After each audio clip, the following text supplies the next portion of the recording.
So this is how our game looks so far.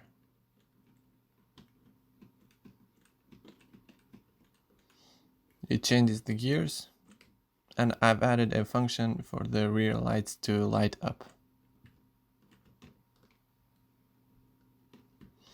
We have a boosting function. And now we're gonna add the drifting.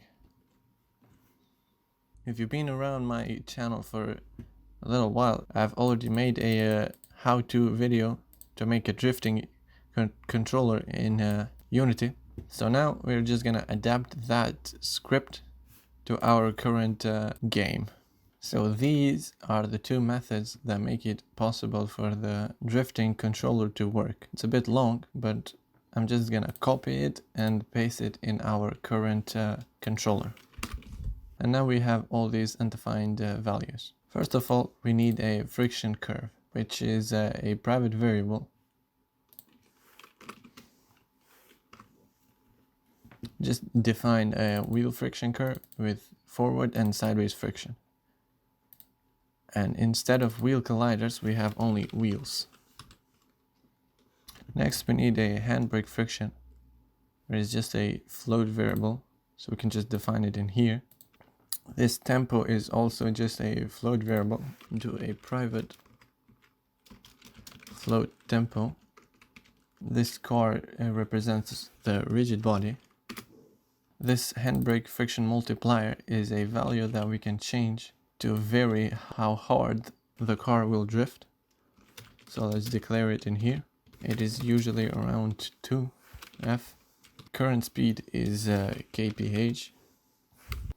And instead of these friction multipliers, just rename it to handbrake friction multiplier. Now we don't have a apply booster, a method, and the inputs are not in point. So in here is just im in capital dot horizontal, and here is the same im dot horizontal. That should fix this problem. Next we have the handbrake, which is not defined yet in our input manager. So let's go do that. Simply define a boolean. Oh, sorry, my bad. We already have a handbrake, which is a boolean. Okay, so here is how our drifting controller works so far. It stops the car too much. The problem for that is that I have a function called handbrake that brakes the car. We don't want to brake the car, we want to drift the car. So let's simply delete that. After optimizing the code a little bit,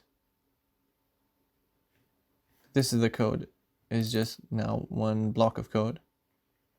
This is all it does. And I've also added a time loop for the radius of the steering, so it steers less in high speeds. And now this is how the game plays.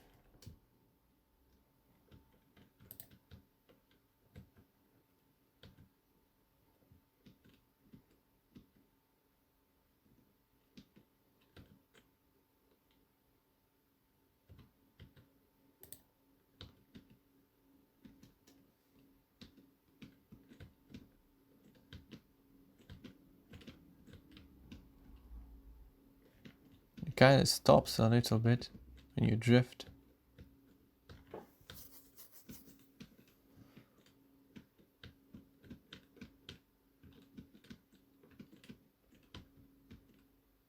But you can always use the booster to boost you out.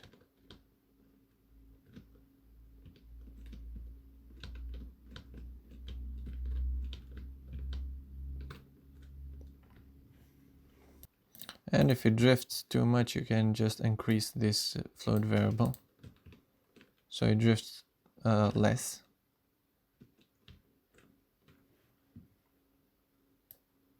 And you can make it lower to drift more.